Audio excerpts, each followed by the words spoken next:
12:40 del mediodía vamos a hablar de un tema que me parece muy interesante, muy cotidiano también, porque cuando uno ve, vamos a hablar de violencia en la televisión, pero viste cuando vos ves algo en la pantalla, vos decís, ¿qué está reflejando eso? ¿Está reflejando cómo somos?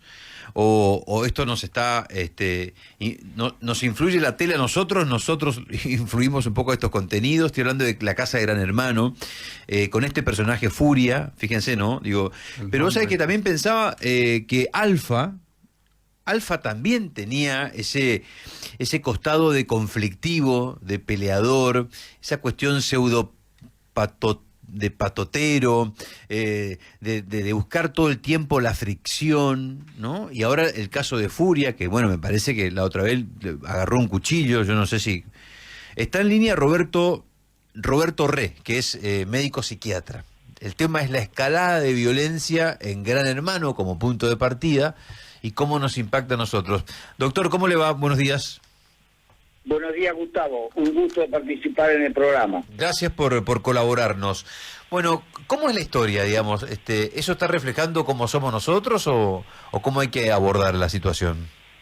No cabe duda de lo que usted refería recién, que no es solamente Furia, sino también el Alfa participa de esta conducta violenta y muchas veces psicopática de nuestra sociedad. Y que por otro lado, el medio o los medios, muchas veces con muy baja responsabilidad, sí, ponen, como en este caso Gran Hermano, sí, desarrollan conductas que para los adolescentes pueden ser modelos de instrucción y que por lo tanto van a facilitar conductas narcisistas, psicopáticas, violentas, con personalidades que van desarrollando con carencia de límites y que de alguna forma conducen a malestar en la sociedad, malestar en la cultura, malestar en los vínculos, en la familia, en el trabajo y también en la vía pública. Ahora, está genial y está muy bueno esto, digamos, porque cuando estamos validando conductas, yo no soy psicólogo ni psiquiatra ni nada, pero digo, cuando empezamos a validar, ¿qué es validar para mí, digamos, desde el lado de la comunicación? Cuando vemos que eso está en un programa de tele, entendemos que está como aceptado, entre comillas,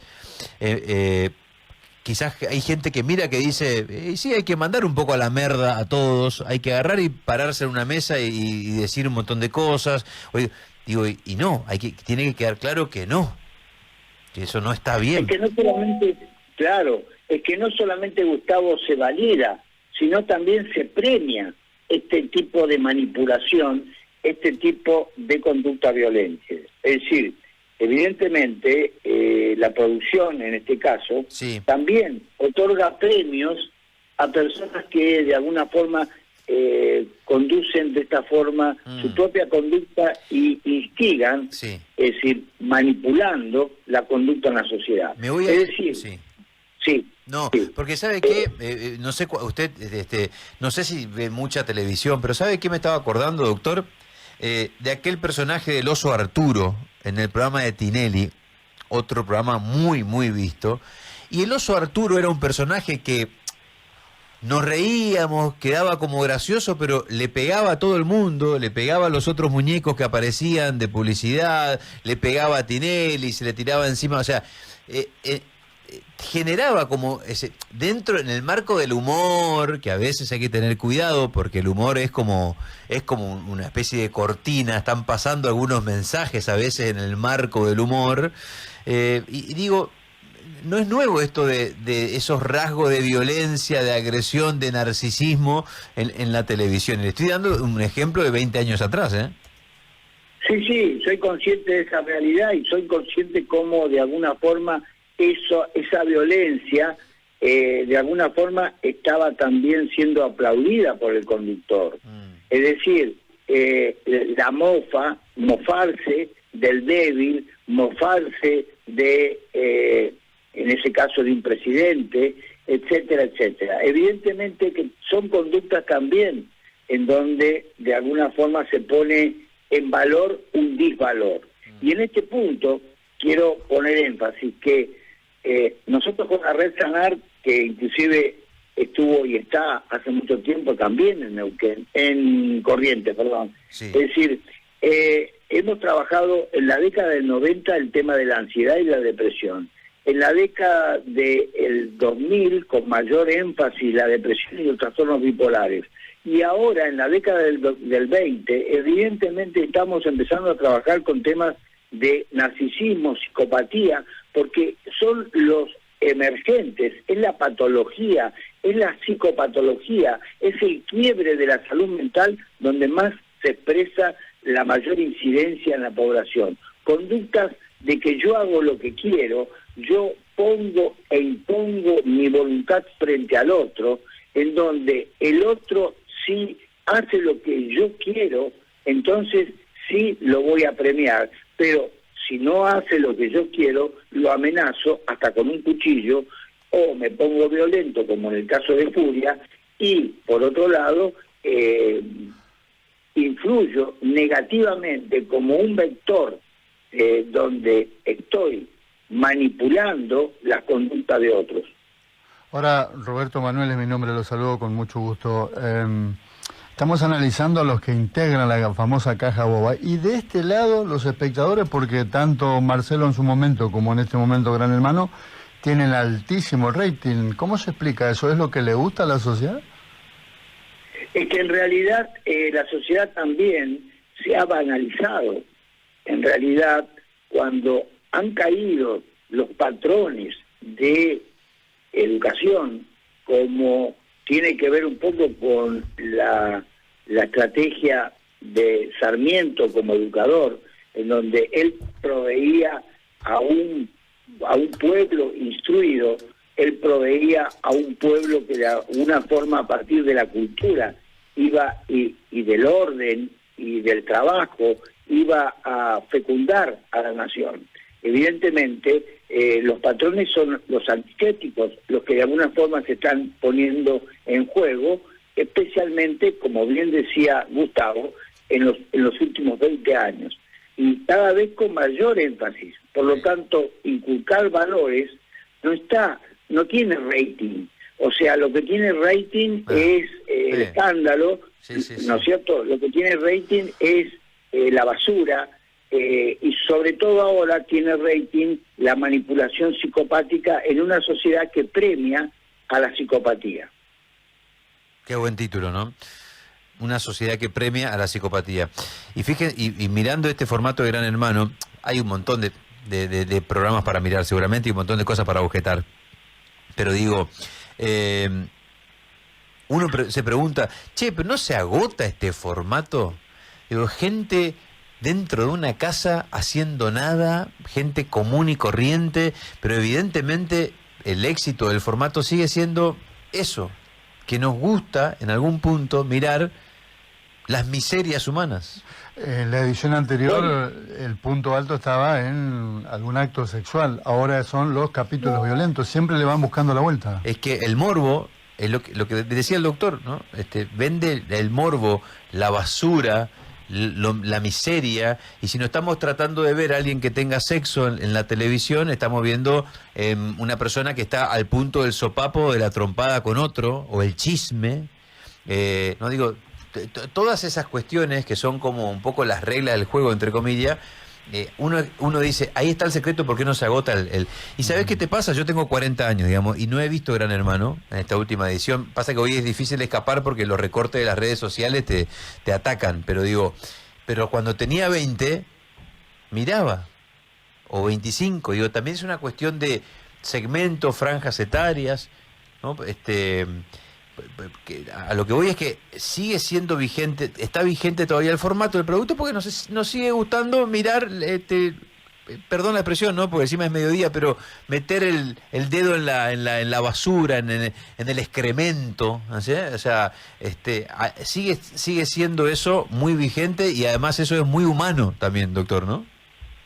Sí, totalmente de acuerdo, y sobre todo en épocas tempranas de la vida, como la infancia y la juventud, y sobre todo en la adolescencia, la conducta contestataria forma parte del común denominador. Todos hemos sido adolescentes y de alguna forma hemos manifestado nuestro malestar con los patrones de orden impuestos por el padre, por la ley, por la familia, como una contestación natural del adolescente.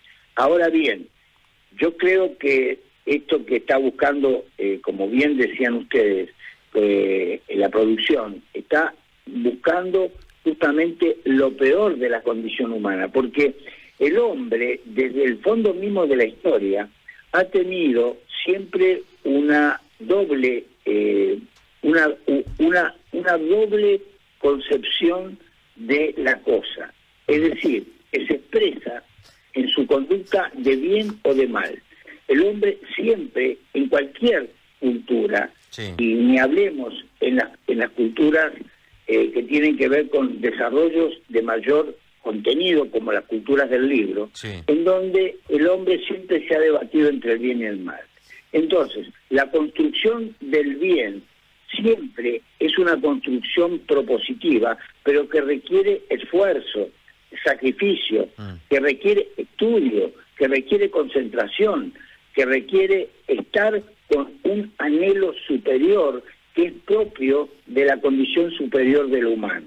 Sin embargo, también convivimos con el excremento, como dicen ustedes, que convivimos con el mal. Y en esta lucha entre el bien y el mal se debate nuestra vida y también nuestras conductas. Bueno, en este punto nosotros tenemos que observar que hay intereses que de alguna forma propician el mal. Hay intereses que de alguna forma pretenden inculcar el mal. Y por supuesto, como es fácil, no tiene que ver con lo difícil que es adquirir cultura, sino que es cuesta abajo en la rodada, diría algún tango. Entonces es más fácil, es más seductor, es más, podríamos decir, picaresco el mal que el bien. Pero tenemos que seguir bregando siempre en función del bien y nunca del mal. Como primer paso, y antes de cerrar la nota, creo que lo que está bueno es reconocer que hay mucha hipocresía también en nosotros. Es como el que se manda una macanita y va todos los domingos a misa. ¿Entendés? Digamos, esta doble moral de decir, sí, qué desastre Tinelli, oh, pero qué asco Tinelli, no, pero sí, y después el tipo tenía 40 puntos de rating, digamos, ¿no? La hora que vuelva, estamos pendientes cuando vuelva. O cuando uno dice, está mal hablar de la vida del vecino, está mal, sí, no es de buen cristiano, pero después estamos cuchicheando en los pasillos, entonces eso también refleja, como primer paso, reconocernos hipócritas, y después entender que siempre va a costar más o va a ser más largo el camino del bien y de enderezar algunas conductas que el otro. Doctor, le mandamos un abrazo, gracias. Bueno, muchas gracias, y le recordamos que nosotros operamos a través de la red Sanar y tenemos una filial en la ciudad de Corrientes, y que operamos también a partir de internet con estos contenidos y con todo lo que de alguna forma hace a la salud mental propositiva. Red Sanar, entonces. Red Sanar. Y si ustedes son tan amables, les puedo dejar un teléfono para que la audiencia pueda por internet acceder a sitios y a nodos virtuales donde hay también gente de Corrientes inscripta. A ver. Miguelina los va a atender en el 011 6871 3329 6871 3329, y es totalmente gratuito. Chau, Doc. Un abrazo. Chau. Roberto Re, médico psiquiatra. La escalada de violencia en Gran Hermano y un poco cómo somos, ¿no?